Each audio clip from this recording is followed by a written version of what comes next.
បាទជំរាបសួរបាទពីខ្ញុំពូអក្សរាបាទថ្ងៃនេះថ្ងៃទី4ខែ3ឆ្នាំ2026បាទថ្ងៃនេះមកចុះកុងត្រាសាងសង់ផ្ទះថ្មីជូនអតិថិជនបាទនៅលើទឹកដីភូមិច្រវាឃុំកន្ទួតស្រុកចិត្តបុរីខេត្តក្រចេះបាទពីខ្ញុំពូអក្សរាក៏ជាអ្នកខេត្តក្រចេះដូចគ្នាដែរបាទ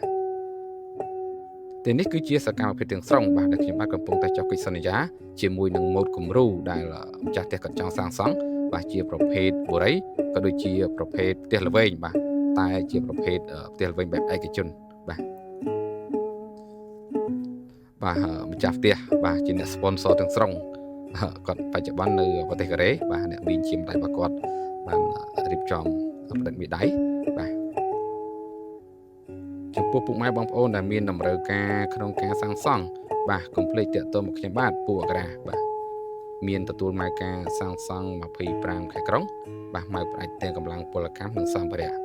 បាទយើង